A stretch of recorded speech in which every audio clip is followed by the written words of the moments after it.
ఎంత ఇచ్చావు? అదేనా? వాడెవడో ఒకడు ఉంటాడు పంది, కోస్తే 2 ఊళ్ళకి సరిపోతావు. నువ్వు 2 ఊళ్ళకి సరిపోతావు. ఈడెవడ బీడా? పొలంలో దిష్టి బొమ్మ గుట్టలేసినట్టున్నాడా? ఆ పంది పేరు రఘురామ కృష్ణం రాజు. ఏంటి ఇప్పుడు? ఏంటా బిల్డప్? అసలు సగం సుట్టుగాడు ఎవడు? నేను ఈ వేదిక నుంచి చెప్తున్నా, చెప్పు. మిస్టర్ రఘురామ కృష్ణంరాజు, నేను లిల్లీ పుట్టే. ఇదెవడండి బాబు? ఆయన నాన్నే అదమని చెప్పేసుకుంటున్నాడు. ఆయన గురించి ఆయన తెలిసినంత మనకు తెలియదు కదండి. ఎందుకంటే కోస్తే 3 ఊళ్ళకి సరిపోయే నీ ముందు ఎవడైనా లిల్లీ పుట్టేరా బొకడం. మాట్లాడతలేడు, మౌనంగా ఉన్నాడు. కొజ్జా నా కొడుకు అనుకుంటే కుడిపిస్తా ఒక్కొక్కనికి. నీకు ఛాలెంజ్ చేసి చెప్తున్నా, ఈ వేదిక నుంచి నీకు ఛాలెంజ్ చేస్తున్నా. నువ్వు దమ్ము ధైర్యం ఉంటే అరే నువ్వు సూట్ వేసుకోరా ఒక్కసారి, నేను చూస్తా నీకు. నువ్వేం పీకి గట్టలు కట్టినావు? నువ్వేమన్నా ప్రభాస్వా? మొత్తం మహేష్మతి నువ్వు చేయబట్టి నడుస్తుంది. భీమవరంలో ఉన్న క్లాత్ మొత్తం కొన్నా కూడా నీకు సూట్ సరిపోదు. చెప్పు తీసుకొని కొడతా. పిచ్చి కుక్కట్లా గరిసిన అదరా. లిల్లీ పుట్టు లాంటి నువ్వు నన్నంటే నేను అడవి పందాన్ని నిన్నానా? అల్లుడు నువ్వు తగ్గొద్దు, నువ్వు వెనకడుగేయద్దు. మ్యాటర్ ఏంటో తెలిపోవాలి. క్రైస్తవ సోదరుల మీద గాని నీ మాట నోట్లో నుంచి వచ్చిందా? ఏం పిక్తోరా ఎర్ర ఎర్రి పప్ప.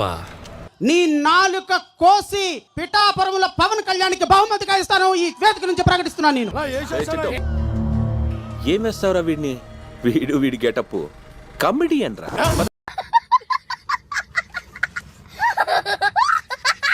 నీ నాలుక కోసి నిచ్చినేసుకోవాలరా నువ్వు. నా నాలుగు కోయాలంటే పుట్టినవాడు కానీ బాగా వేసేసాడు. జడా శ్రావణ్ కుమార్ ఉప ముఖ్యమంత్రి అనే తలుపు మీకోసం తెరిచి ఉండే రోజు ఒక రోజు వస్తుంది. బాబు లేవు. బాబు జడా శ్రావణ్ కుమార్ ఉప ముఖ్యమంత్రి అనే తలుపు మీకోసం తెరిచి ఉండే రోజు ఒక రోజు వస్తుంది. మీరు చెప్పాల్సిన ఇన్ఫర్మేషన్ వెళ్ళి చెప్పండి. ఇక్కడ ఎవడు భయపడేవాడు లేడు. అరే ఈడెవడ్రా కొత్తోడు? నాకు బాగా తెలుసురా, పెళ్లిలో ఎంగలాకు ఏరుకు తింటాడు. నేను క్రైస్తవుడిని కాదు, కానీ శ్రవణ నన్ను ఎందుకు పిలిచాడో అర్థం కాల. అయితే వెళ్ళి పెద్దోడు సోగరాడు శంక నాకు. నా అభిమాన నటుడు ఉప ముఖ్యమంత్రి శ్రీ కొనిదెల పవన్ కళ్యాణ్ గారు. ఆయన జీవితాన్ని త్యాగం చేసిన గొప్ప మనిషి. ఆయన నువ్వేం మాట్లాడతావు? అండ్ నంబర్ 3, నువ్వు అట్లే జీవితం అంతా అరుస్తూనే ఉంటావు. ప్రపంచంలో ఎవ్వరూ అడుక్కోనంతగా అడుక్కు తింటున్న రాధా మనోహర్ దాస్ అనే ఒక బ్రోకర్. ఎవర్రా మీరంతా? అత్తాపూర్ పిల్లర్ నంబర్ 377 దగ్గర గాంజా అమ్ముకునేటోళ్ళగా ఉన్నారు మీరు అందరూ. ఇలా ముగ్గురు గురించి ఈ రోజు మాట్లాడాలా. వీడు అప్పుడప్పుడు టీవీలో కనిపించేసరికి హీరో అనుకుంటున్నాడు. నారా చంద్రబాబు నాయుడు గారు. చూపించు ఒకసారి. చూపించరా. అదండి చూపించా.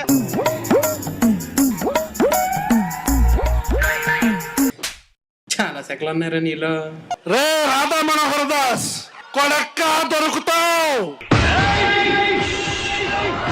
సౌండ్ చెయ్యకు, కంఠం కోసేస్తా. నువ్వు మతాల మధ్యలో చిచ్చు పెడుతున్నావు.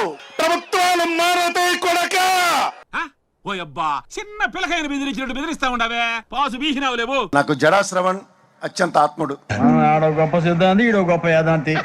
ఆ మహాతల్లి ఒక వీర పురుషుణ్ణి జాతికి అంకితం చేసిన తర్వాత ఏది నోటుకొస్తే అది మాట్లాడక.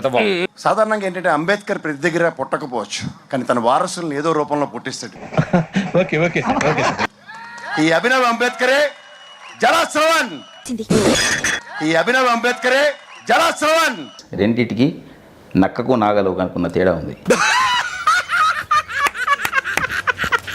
మానవత్వం అన్నది ఎవరికైనా ఎక్కడైనా కానీ కొద్దో గొప్ప ఉండాలి కదా.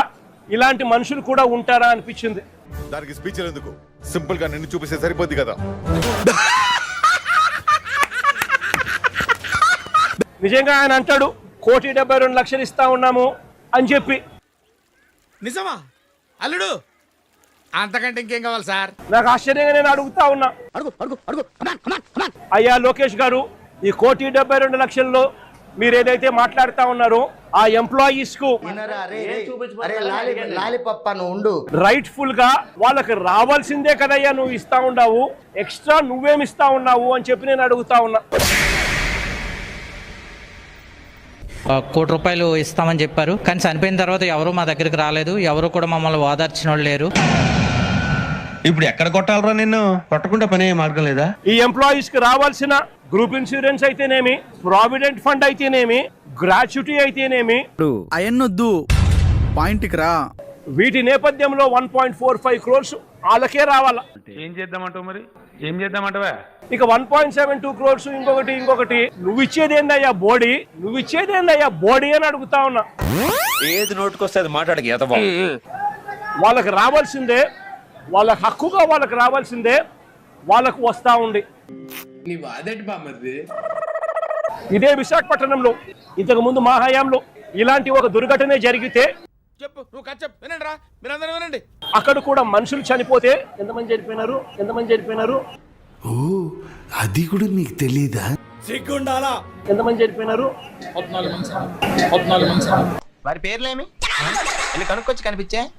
ఎల్జీ పాలిమర్స్ లో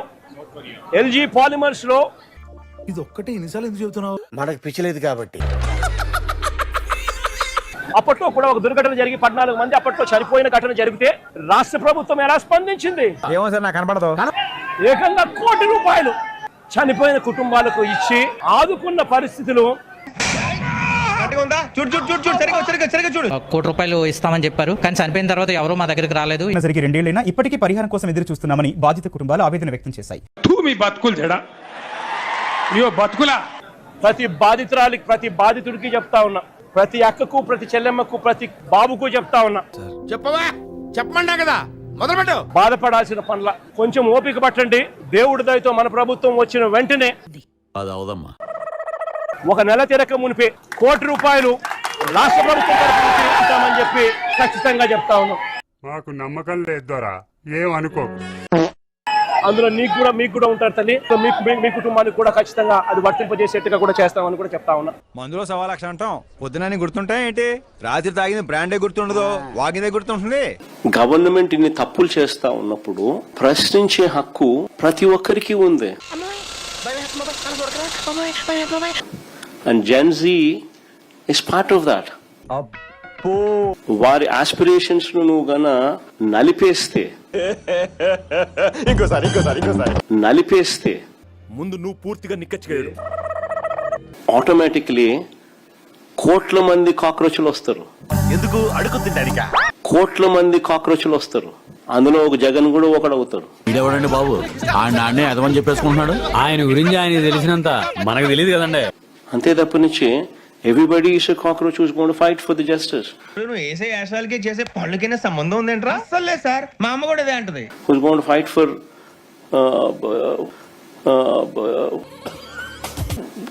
for justice. అమ్మానందంగా రిటైర్ అయిపోతారా? సబ్స్టిట్యూట్ చేయడానికి ఎవరా అని చెప్పి జనాలు ఆలోచించారు, కానీ ఇంతకాలం అక్కల్లా నువ్వు ఉన్నావు.